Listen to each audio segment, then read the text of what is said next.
we're sort of celebrating 33 years of having worked with William Kentridge. Yeah. And just a small show that we're doing in New York. And in a way, a lot of William's print skills and prominence came about by him going down to Workshop 107 in May 1992. And I Right. think you were there, weren't you? Yes, I was. That's right.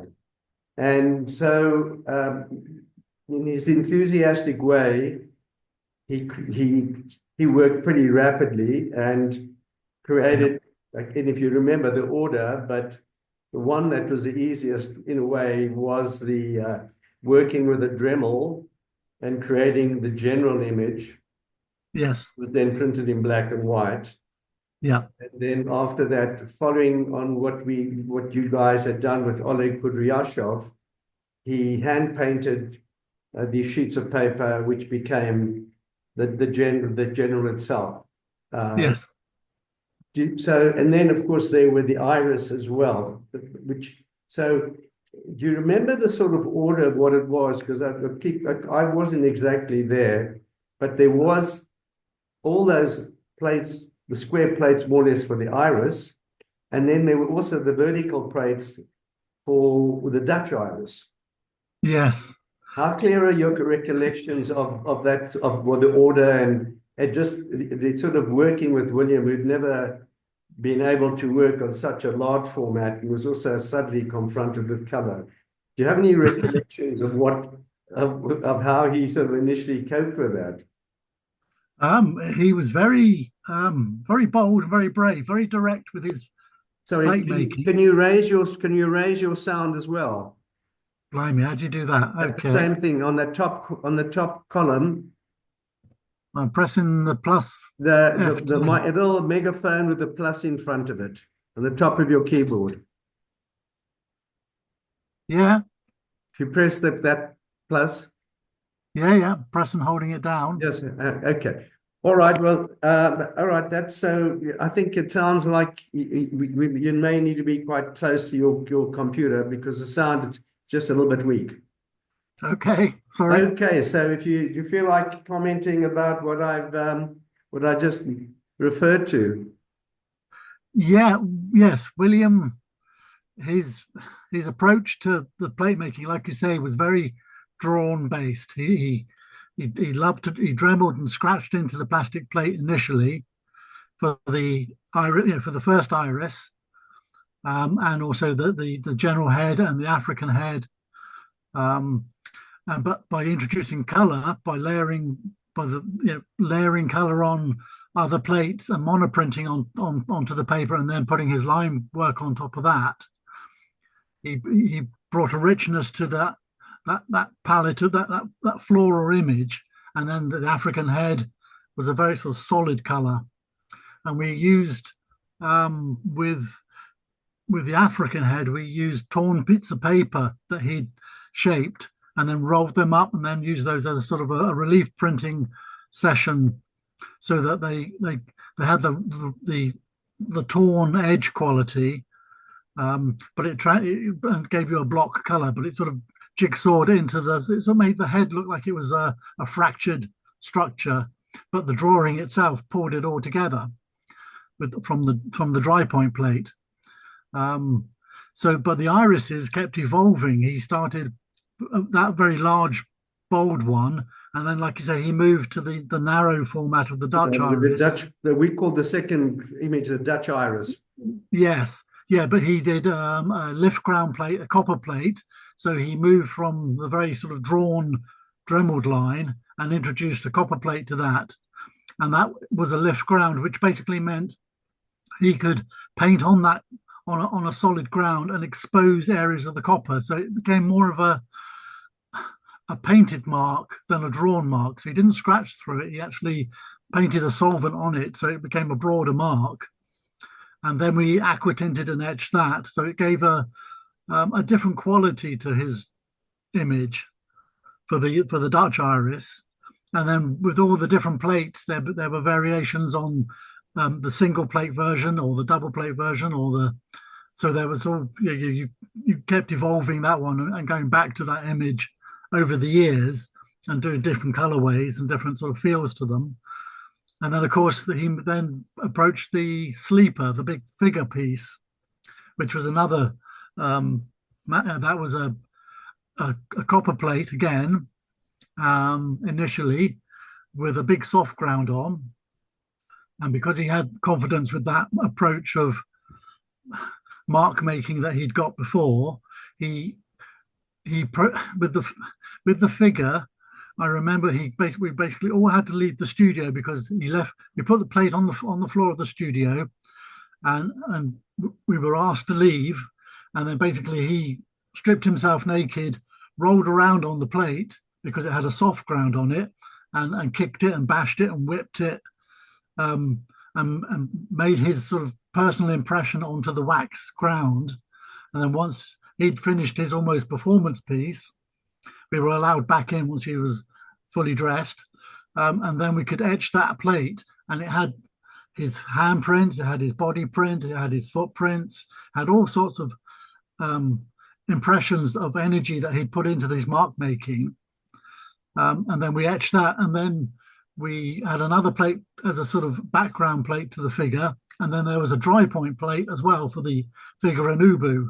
So it was a very sort of developed process, but he'd got that confidence from doing the iris pieces earlier and the heads, so he was getting more developed in his approach to etching and plate making. So yeah, there was a nice transition. Yeah, that's with the with the red and the sleeper black, how were the colors were laid down? Were they rolled, the red and the black, and then the etching plate, which we call the one, there was just the one etching plate, the big sleeper one, would then be added to it. What was the process of the making of those? Yes, so like I say, he did his, the figure was very was the soft ground plate, and he drew into it, he scratched into it as well, but it was a very drawn plate. But the round the figure, we did an aquatint plate and blocked it, so it was like a block of solid color, which then was used for the black, but also Jack convinced him to do a red one, and the red one sort of came out of that. And then on some of them there was a dremeled sort of oval shape. The ubu figure, that was again a Dremel and onto a separate plate. So what would have been the order of that? Did that come of printing that? So we would have printed the soft ground plate first, the figure, then the background sort of solid color shape around it as an aquatint on another copper plate, and then we had the Dremel plate, the plastic plate, the white bit was the last one. So it was so there was a version, that was just the drawn figure. Then there was a version that was the drawn figure and the aquatint plate. And then there was a version with all three plates, which had the ubu version, line on it as well. So the one with ubu, how many times did that go through the press? Twice or three times? The printing of the line plate, that would have gone through probably a couple of times just to get that, because he dug out that line very deep, but it was on plastic, so it gave a nice, clean, sharp white line. Because on the metal, you always have that contamination element of the ink picking up the quality of the metal. So yeah, he used his drawing skills in the first plate and the second plate, and then he did it like a masking plate for the third one in the middle. Were these printed wet on wet or on dry, or how did it work? It would have been dry on dry, to keep the richness of every plate. Because if you print wet on wet, you strip back the first plate you did onto the second plate. But because there was so much detail in the drawing, we did it dry on dry. That must have been such a massive undertaking in terms of space, having all these prints drying out 2 meters by 1 meter. Did they need flattening, or how did you deal with them? we basically had a rack system, so we kept everything flat. We didn't roll anything. But Jack built an amazing, massive studio. I mean, that was the. Yeah. I mean, well, I joined Jack in Westbury, and that was in an old mill, which was sort of full of all these metal beams, and it was dirty and rusty and full of dead pigeons and horrible. But it was a cheap space. Yeah. But we were kicked out of that because it was going to be developed. Then we moved to Peter Gabriel's studio at Real World, and he had a Nissan hut on the other side of the water to the music studio that he allowed us to use, which was a nice big open space. But it rained basically because it was a metal structure. When it got cold and it iced up on the inside and then melted, it just literally just rained down onto us. It was, I think, wasn't it an old aircraft hangar from the Second World War? Yes, yeah. So that big sort of metal curved shape. So very basic and very primitive, but a big open space, which was nice. But that's when you were working then with Oleg. You worked with Oleg there. Yes. And then you moved across to Melcher. Yeah, we moved to another village further just down the road where Jack bought a site, which was an old farm building, and extended it. So he ended up with this massive studio space, which was amazing to work in. Amazing space. Yeah. So yes, and then it gave us the opportunity to work with William to the scale he wanted to work to. And also, I don't know if you remember, but a lot happened because of a CD-ROM that I published on William in 1997. And while William was making those colossal plates, he made these little plates of the man bending, the man standing, the man seated. And then that got torn down to a small shape so it would fit into dual case. Yes. So that was great. And that was came from a conversation when I said to William, you use your thumbprint when you're making your etchings to produce buttock. Why don't you go and do a full scale print, a full scale body? And that's how that visit of his came about. Right. So yeah, and then there was the Atlas procession. Yes. And there lots of variations. I'm trying to think. And then, so with the general, when he was hand painting all those sheets of paper, it'd be interesting to see, did he have a mock-up of what he was, or he had it mentally, or did he have a photograph he was looking at as to where he was wanting to paint? Yeah, no, we did a template, a guide. So he did one initially, so we had something to refer to, and then we basically cut out a guideline for him so he knew where to paint, so it would all sort of register up. Right. So there was because we needed that continuity, but he also needed that creative freedom. So once he'd done the initial guide, we'd move that out of the way, and then he'd finish it off. So they were all slightly unique, but they were all tied to the composition. I think they're quite unique. I suppose just where there were buttons or something like that, he was trying to get some marking where there was maybe a medal or something like that. Yes. So I mean, in a way, he arrived, without my being there, and he arrived, and I'd known about his printmaking in South Africa, but he got straight into it. I mean, he was obviously. He'd never had he had done a very big plate called Casper's, which then came to you chaps to actually edition as well. And at the same time is actually when you got the big Deborah Bell works as well came. So did you work on those as well? I did, yes. Yeah. So the idea of, I mean, the role of you might say the assistant printer who it then becomes a printer in their own right is interesting. How you then moved on and you have now your own press, because I unintentionally ended up, I think opening a workshop in Johannesburg without having a printer. And so we were lucky enough, we had a chap called Randy Hemminghouse who came and helped us set up the shop, but then we had a man called Phil Sanders who was a real genius, and he allowed us he came and helped and trained Jill Ross and also because we didn't have the size of Jack's press, a lot of our large works had to be assemblages. But I mean, having worked with such virtuoso printmakers like Howard Hodgkin, Richard Long, guys who really love doing big things, what is there something about why this desire to make big things and how they all tackle them differently?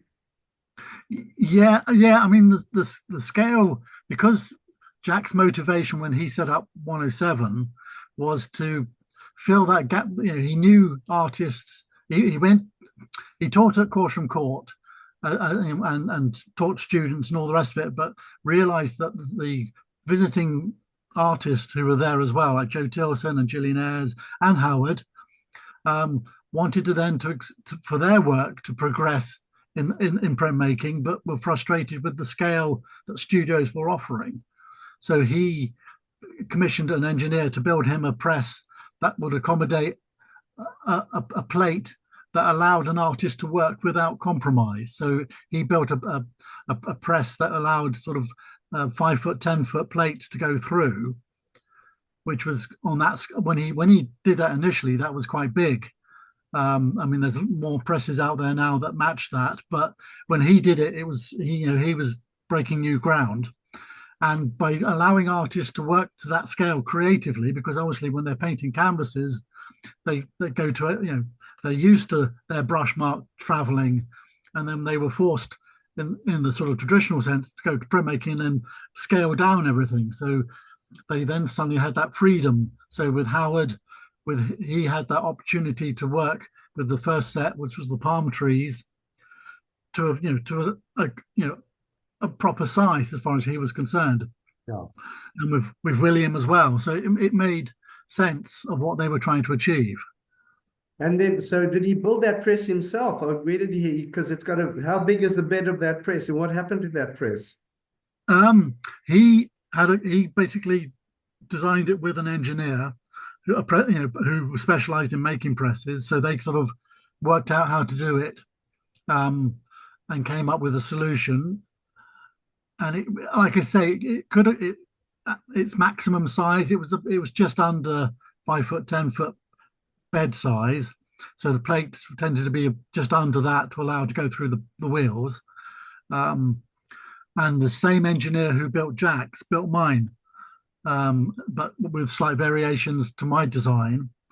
But Jack's original press ended up being taken by another studio when Jack closed down, when he finally called it a day at 107. So it's still being used by another studio, but it's not being used to the same extent. They're using it as a sort of side project. Unfortunately, it's the thing with the press is it's got to be used all the time, to make sense of it. But yeah, there's studios out there. Yeah, so there was, I remember a lot of with blankets were always fascinating Yes. because it had quite an easy turn. It was a mechanized turn, was it? Or did you? No, it wasn't. It was just purely geared. So yes, you guys turn the handle. Turn it, and then you had these massive blankets. Yes. That were always the big challenge to pull those across. Yes, yeah. And then also, when I invited William to make an etching the size of his drawings, because all his drawings when he was making films were 1.20 meters by 1.60 meters. They were always landscape, and then he would make marks and take films and all that. So I suggested, why don't you go to Jack and do a plate that size? Do you remember that Reed's was quite extraordinary as well, because that was so many variations on it. Yes, and he did that on plastic. He had a dry point plate and a copper plate, so there were two plates in that one. So the copper plate was all done with spit biting, so it had some very soft marks in it and some drawn marks as well. But there was almost a sort of charcoal quality to it. And then with the dry point plate, it brought a bit of sort of structure to it, but he also then introduced flashes of color into the image. So did he have a template so that the central Reeds area was I think remained white or whatever? There was a cutout. I remember seeing it it was just an area. Well, it was a template. That was like your speciality. You still do that, where you'd have a template which you'd cut out, and then Yes, the artist would be working into that. yes, That yeah, was yeah, sort of,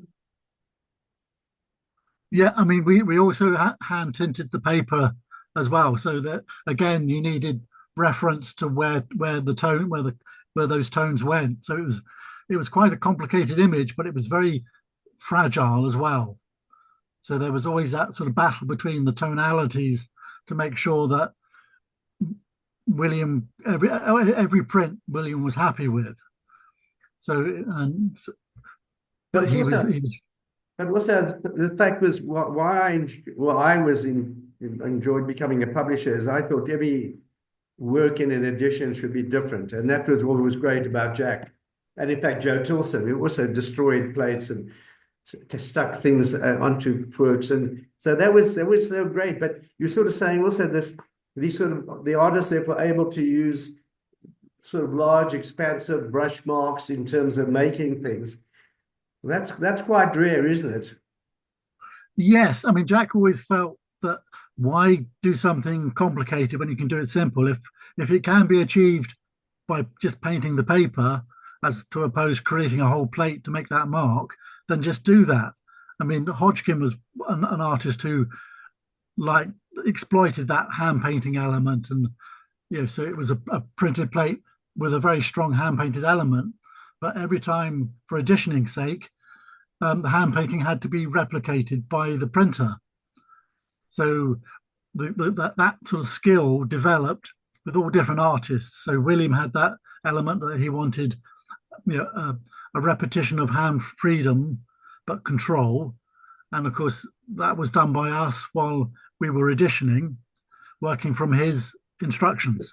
So I'm really fascinated how it would take a brush and then do it, push it down and turn it. That sort of a typical Hodgkin effect. Yes. Were there all different sizes of brushes that were used to get that sort of flower, you might say? Yes. Yeah. Oh, yeah. Yeah. Every brush makes a very particular mark. So we always had a huge range of brushes available for artists to use, just so they didn't have to compromise in whatever mark they wanted to make. So were there ever things that William used which have remained sort of signatures, in the time he worked with Jack, which was between basically 1992 and 2000? Certain things that he did, because he never again really worked on such large format intaglio plates. They became different. Yeah. Was Well, it? William always brought that calligraphic, that sort of drawn quality to his work. He was, his strength of his drawing, his charcoal qualities and all that. So he was never a painter in the realms of, say, Hodgkin, where or he wasn't. He needed that he needed that contact between the plate and his hands and the marks he was making, as if it was paper and him. So it was, Was there ever? There was never. There were works where there was pastel added, and they would have had to be fixed. Is that right? Was there a lot of? Was there much fixing going in terms of some of the works? I think with the reeds there was, because he tried to bring white chalk into it, and I yes, think yeah, those the had to tips be of fixed and all that type of thing to eliminate those reeds, yes, strands of grass standing upright, and all that.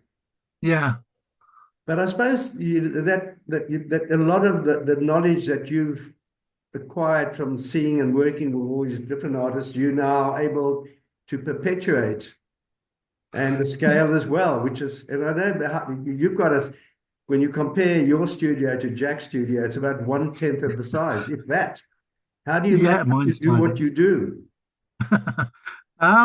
You find a way, basically. But yeah, with Jack, he built this amazing studio. It was huge, cavernous, um, elegant. It was a temple, really, to printmaking.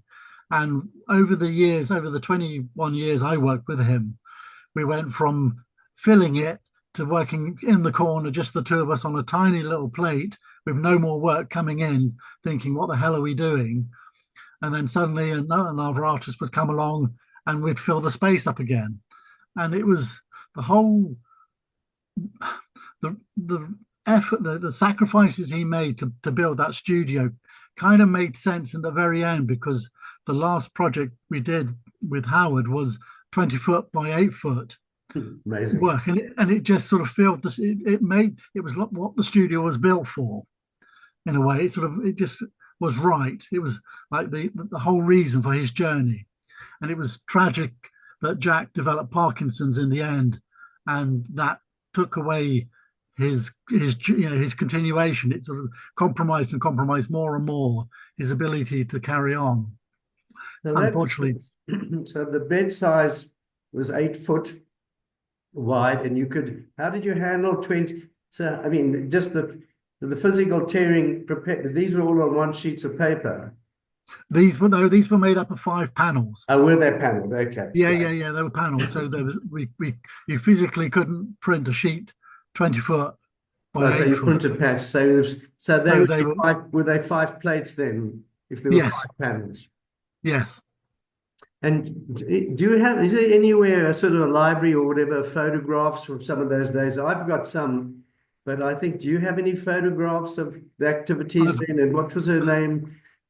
Claire, was she still around? Or she might have? Yeah, she was there, and Amy Blackwell, and yes, Sam Lee was there. Yeah, there was a few of us there, but I digital photography was just sort of becoming more user friendly. So in the last few years, I was starting to take more photographs, kind of knowing with Jack's condition as well that the 107 would have come to an end at some point. So yeah, I've got photographs of various bits and pieces, but they're not high quality ones. They were quite sort of low spec, because the digital technology's moved on radically now. So I remember I used to, camera was part of my regular equipment. But if you have any, if you have any pictures showing the space, because I've got a couple, but I think, as you say, it's really a temple to printmaking, and it would be, it would be great to be able to, to show some of those pics, even if they're not the highest res.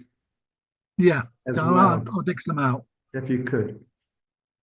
So I'm just trying to think, in terms of your ongoing activities. Sorry, you're off to spend time with Richard Long, who I remember when at the Royal Academy summer show, when William had one of the big prints that were done at our workshop in Johannesburg, which is called Montaigne, and that consisted of about 25 pieces of paper assembled.